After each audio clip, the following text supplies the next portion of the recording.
세상을 꿰뚫어보는 눈, 호루스에게 물어본다. 알려줘요, 호루스.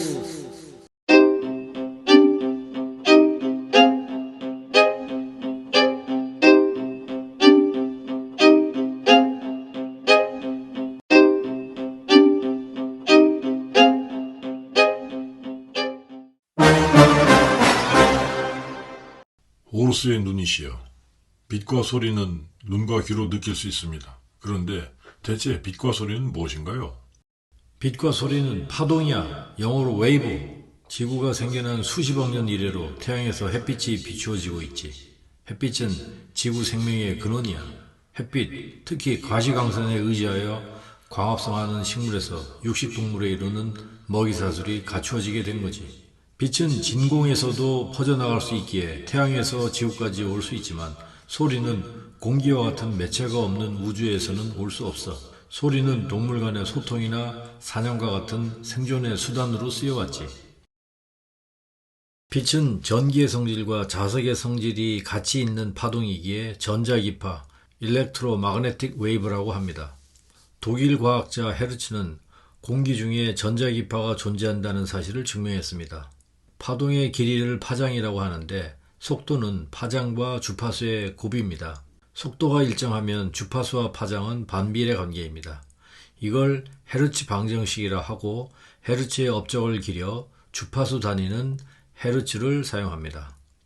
빛은 1초에 30만 킬로미터, 지구 7바퀴 반을 가는 엄청 빠른 파동입니다. 놀라운 건 빛의 속도는 항상 똑같다는 것입니다. 햇빛이나 촛불이나 그 속도는 똑같이 초당 30만 킬로미터입니다. 태양빛을 주파수별로 나누어 본 스펙트럼입니다. 햇빛은 가시광선은 물론 적외선, 자외선, 전파, X선 등 여러 종류가 섞여 있는데 지구 자기장이나 공기, 습기에 의해 차단되거나 흡수되고 가시광선만 땅이나 물속에까지 도달합니다. 인간은 가시광선이 한창인 대낮에 활동하는 것이 가장 유리하였기에 눈은 이에 맞게 진화하였습니다. 그런데 산업화에 따라 오존층이 파괴되고 지금까지는 차단되었던 자외선이 땅에 이르게 되었습니다. 인간은 자외선 방어 능력이 없다 보니 피부암 같은 질환이 늘어나게 된 것입니다. 자외선을 막기 위해 선글라스를 써야 하고요. 소리는 공기나 물과 같은 매체가 있어야 전파될 수 있기에 역학적 파동이라고 합니다. 사람은 20Hz에서 2만 Hz에 달하는 소리를 들을 수 있습니다. 2만 Hz, 즉 20kHz 이상의 소리는 초음파라고 합니다. 초음파도 공기 같은 매체로 전파된다는 것에는 차이가 없습니다.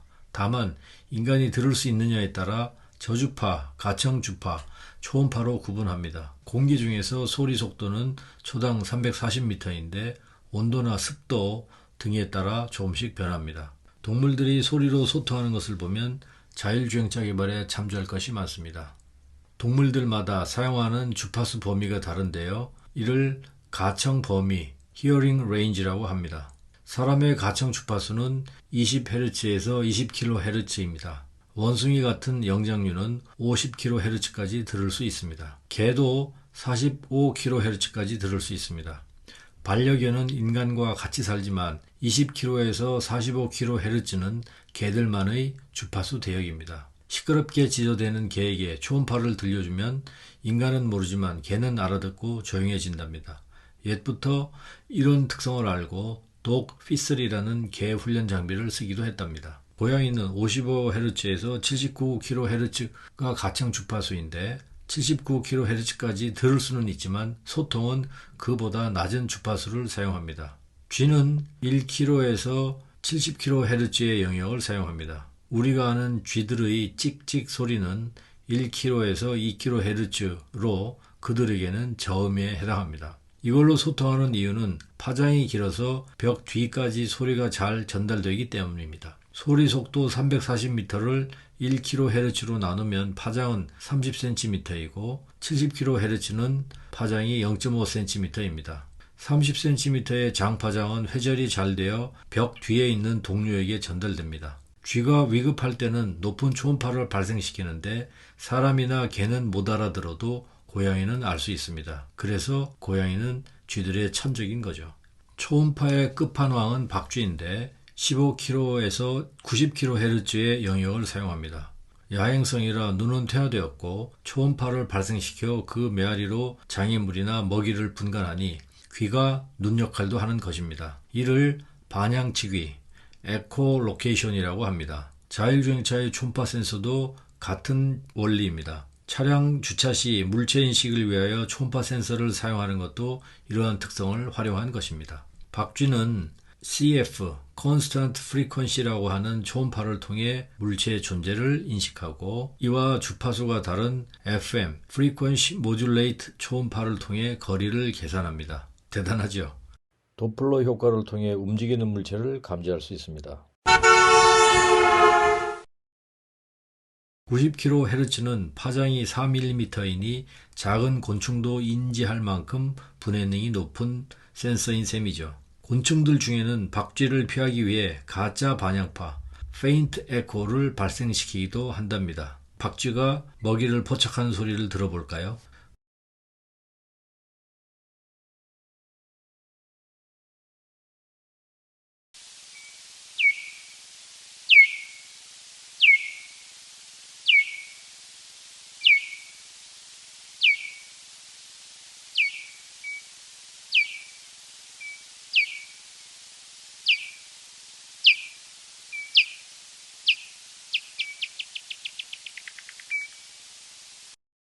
사냥에 성공한 박쥐는 즐거운 휴식.